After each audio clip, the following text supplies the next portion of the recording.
ఒక్క క్షణం కూడా ఇంట్లో ఉండడానికి లేదు. సీము నెత్తున్నదైతే ఒక్క నిమిషం ఉండదు. అదే నేనైతేనా ఎప్పుడూ వెళ్ళిపోయేదాన్ని. పోతావా మెడబడి గంటమంటావా?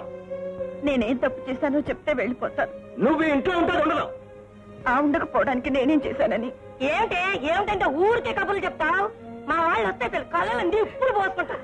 ఆయన నేను కలిసి ఉంటే కూతురు ఏడుస్తావు. ఆయన నీకెంత నాకంటే అక్కడ నీకు సొంతం అయిపోయింటే కాదెట్టు అని నేను ఇప్పుడు అన్నాను. ఈ కథలన్నీ అనవసరం. దానికి ఇష్టం లేదు, నువ్వు ఉండడానికి లేదు. నేను ఇప్పుడు ఎక్కడికి పోను. ఎక్కడికేమిటే నీకు ఊరందరూ చుట్టాలేగా, నువ్వంటే అందరూ ప్రేమ కాల్చేవాలేగా. ఎవరు కొంపలేనే ఉండదు. గేటు మండ ఆడి కొంపలో ఈడి కొంపలో పడి ఉండాల్సిన కర్మ నా ఊరికేం పట్టిందా? దొంగనా సైతి. ఆ కర్మ నీకేనే బండనా సైతి. మిమ్మల్ని ఇద్దరు మెడబెట్టి గంట ఇట్లాంటిది ఓతోనే పెట్టుకో నాతో పెట్టుకుని అంటే పళ్ళు పిఠాపురం సంతకెళ్ళిపోగలదు. ఏటంతో పిఠాపురం సంతగా ఎందుకు, శ్రీకాకుళం సంతకే తోలేద్దాం. నువ్వేటంతో? నానేటంతను. నువ్వు ఏటంటే నేను అదే అంతను. మిమ్మల్ని చంపి దించవే చెయ్యి.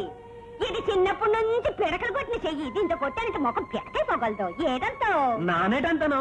పిడక మీద పిడక అయిపోతుంది. అది నీకే కన్నా ఆడికారు ఉండటానికి. రామని ఇంటికి పోదాం. ఏటంతో? నానేటంతను. బంగారాలంటే కొడుకున్నాడు, నెత్తినెట్టుకుని పూజించుకుంటాడు. ఈ కుక్కలతో నీకేటి పని? నేను ఎక్కడికి రాను. రాకెక్కడికి వెళ్తావు? నువ్వు ఇళ్ళలో ఉంటే ఏ అర్ధరాత్రి కూడా నిన్ను చంపేస్తారు. నిన్ను ఎందుకు బయటికి గంటేస్తుందో తెలుసా? ఇల్లు అంటే దాన్ని నెత్తిన పెట్టు పోదామని. ఏటంతో? నానేటంతను. ఆడి కాలు చేతులు పడిపోయాక ఆడే నీకు ఆడికొస్తాడు. రామని ఇంటికి పోదాం. రా పోదాం. కాస్త ఓపిక పడితే రావుడు చదువు అయిపోద్ది. అప్పుడు ఆడికాడే ఉండిపోవచ్చు.